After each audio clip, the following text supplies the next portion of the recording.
guys, welcome back to Roaming Relations. I'm Apeksha and today is a super interesting vlog because today we are talking about the cultural shocks that we experience as Indians in Europe, because we know Europe is quite different, but some of these cultural shocks are crazy and this would make you go like, oh fuck, I didn't even think about this. So without further ado, let's get started. The first on this list is overpacking. So we as Indians, we pack a lot of stuff. We pack clothes and earrings and jewelry and skincare for things like just in case. But Europeans, they don't pack a lot of stuff. When I say they travel light, I really mean they travel light because they travel for 3 week long vacation just in a backpack. Yes, and this is what they do. They pack compressible clothes, and once you come to Europe, you will feel like there is no need to overpack because once you spend money, you get everything. There is literally no need to overpack. Like our mom used to give us this and that and everything filled in. So less is more, my friends. Second on the list is weekend. So we on the weekends usually like to go out on a mall or just for eating out or traveling with friends for hanging out in a cafe. But Europeans love their outdoors. What they usually do on the weekends is go out for a hike, climb that trail, go for a walk around the park. And this is quite contrary to what we see because we have a habit of just taking our Activas and two-wheelers everywhere, even to the next corner of the street. But in Europe, you will have to walk a lot. Europeans really embrace walking and traveling and seeing the sun and living that, feeling themselves in the nature. So if you are coming to Europe, you will definitely need to travel a lot, walk a lot, be prepared before you come. Everyone loves hiking, from the 3-year-old kid till the 80-year-old grandfather. They all love hiking. Hiking and going out with families is seen like a way of relaxation and bonding. So if you don't walk a lot and if you don't enjoy nature, you might have a hard time fitting in. So be prepared to walk. Europeans are very strict when it comes to rules and regulations, whether it's from public transport rules to rules in social settings. Everything is very proper and conservative. We cannot be acting like we are acting in India, like talking on the streets loudly and honking in the cars. I've literally seen so less of honking. It's rarely I've seen cars honking in Europe because it's considered rude. Everyone waits for the traffic light to turn green to cross the roads, even if the street is empty. So you will see everything very proper and systematic, quite different to the vibe we see in India. One of the very surprising things for Indian is the silence that we see in Europe, because in India, it's all about loudness, music, and that energy, that vibrancy. But Europeans love to be silent. They embrace silence. Here, it's like being in a library everywhere. You don't usually talk loudly on the streets as well. They stay very silent, even in the public transport. Everyone respects the atmosphere we see dogs running and barking and sometimes even attacking strangers in streets. But the dogs and the cats are really well trained in Europe. The pets are really well trained and they stay silent, and the owners even leave them for the weekend at home and the dogs don't complain and they stay silent, which is quite different from my dog because we can't even leave him for 10 minutes at home, otherwise he starts barking and crying. This one will be a big shock for Indians because when you visit European beaches, you might see people sunbathing and swimming but without clothes. Nudity is really common in Europe because Europeans know how to embrace their body and feel comfortable with it, and so this is a really common sight. It's totally normal here. People don't look at each other with a different sight, and it's all about body positivity, embracing your body and feeling comfortable. They are not worried about what others think, and we think a lot about what the other people think of us, but here it's not the same. Another difference is you feel the sense of relaxation in the air, which might also sound like the lack of stress. So in India, everything is chaotic, but in Europe, it's very, very relaxed. So even if we talk about work life, which we'll talk about in detail in the next video, but in short, it's about these people don't know how to take stress. The environment is very calm, the work culture is very relaxed, we get 14 salaries, and people really know how to take care of their mental health. Even the bosses and even the companies, the laws are like that, which favor traveling and which don't favor a lot of stress on the employees. The work culture is comparatively quite slow when we compare it with India, and the work pressure is a lot lesser.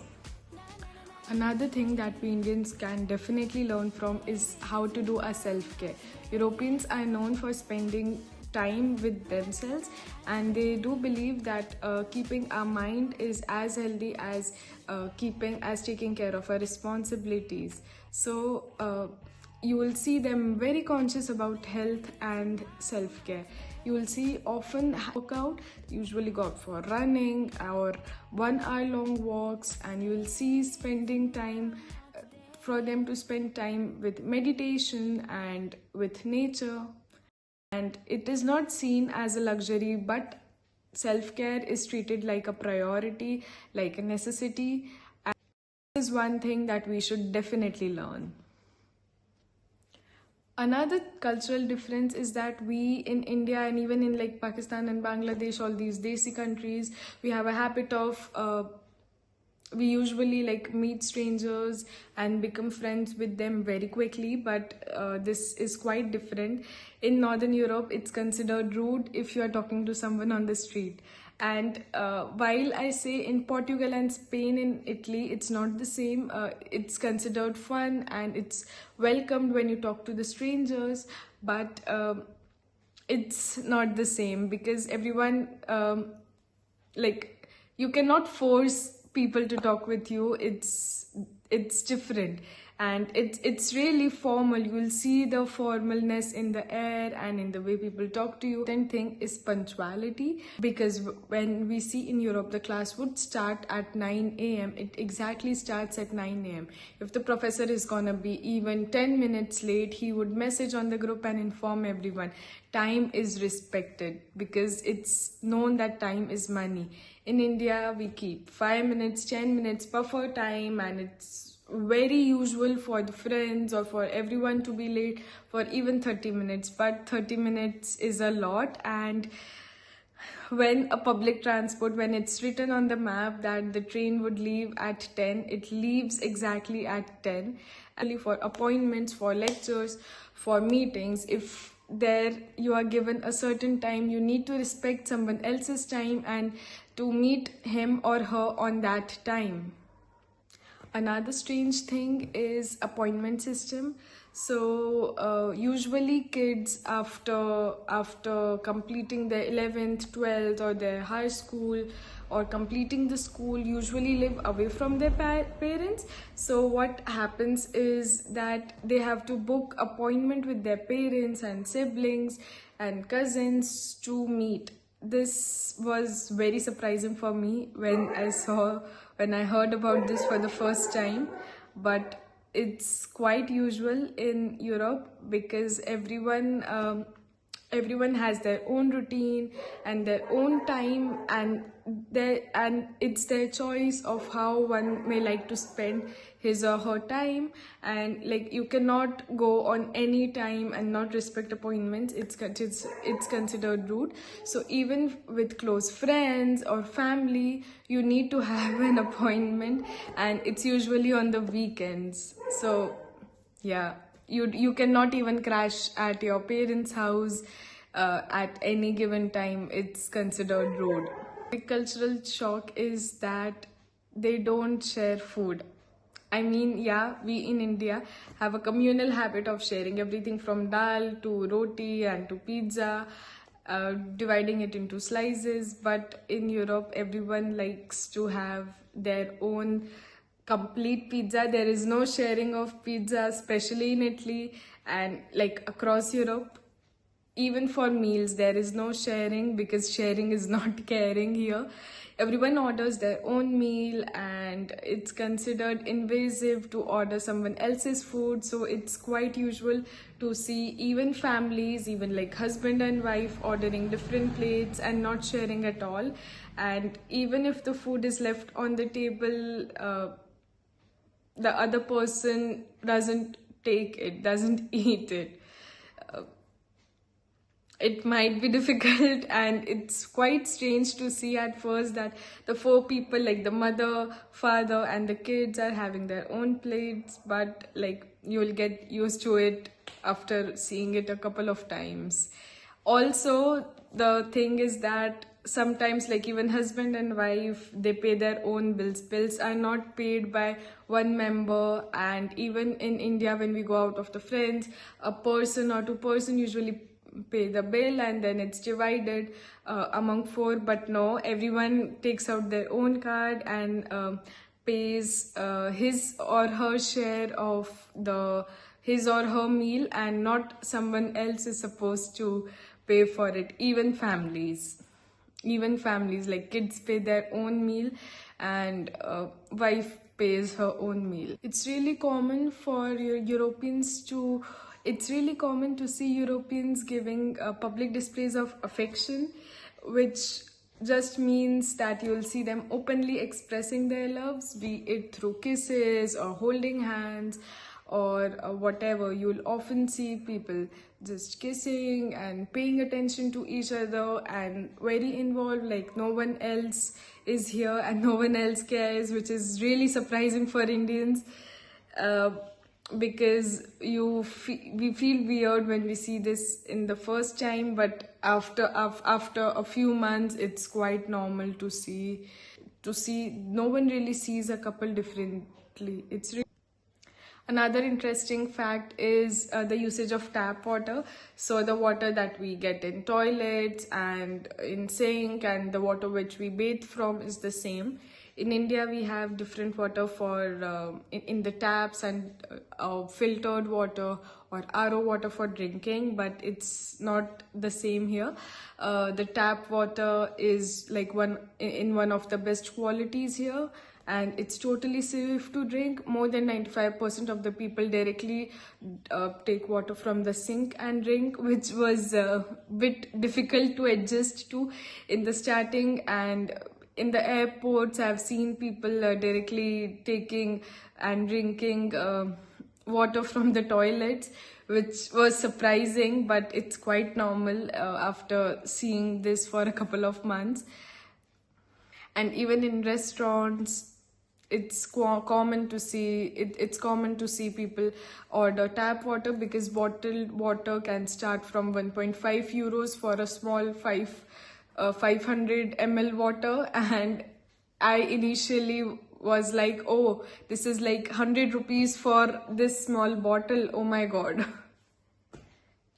Grocery shopping in India is an experience in itself, when people go out and chit chat and go with their friends and do the bargaining and all sorts of things, and selecting the bhai neebu mirchi sahi se de dena and we get free dhania and whatsoever. This is not the case in supermarket. Particularly dhania and curry patta is expensive. We get it for like 1.5 euros usually, and we usually buy in the supermarkets. There is one day a week a farmers market where we see grocery on the streets, but the bargaining experience and going and just seeing thelas, we don't see it here. We usually buy in the supermarkets and have the self check-in counter, which is different. Finally, if you are in Europe, you have to get used to doing things yourself.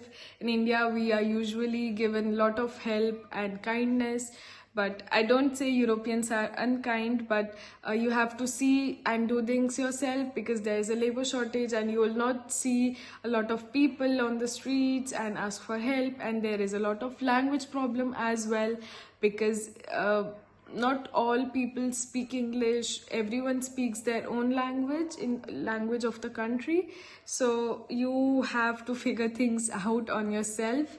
Sometimes people don't usually help you. Even the Indians and Desis and Pakistanis don't usually come to help you. So it's annoying in the first place. It's different to see and to different to do everything by yourself. It is from like taking the heavy grocery bags back home, and then even the smallest of the things, everything you can possibly imagine of, and then even the bigger things like taking your luggage from one place to another, things like that.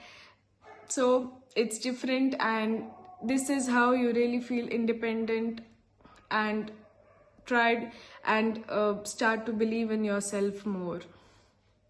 So here it is. Here are some of the biggest cultural shocks that one experience when going to Europe. And whether it's from like minimalistic habits, traveling for nature, and more involvement in art and culture, Europe is a different world. Let me know, guys, what experiences you have in the comments below, and do share and subscribe to this video if you find this meaningful. We'll cover the work culture differences in the next vlog, which I'll put the link to in the I button here.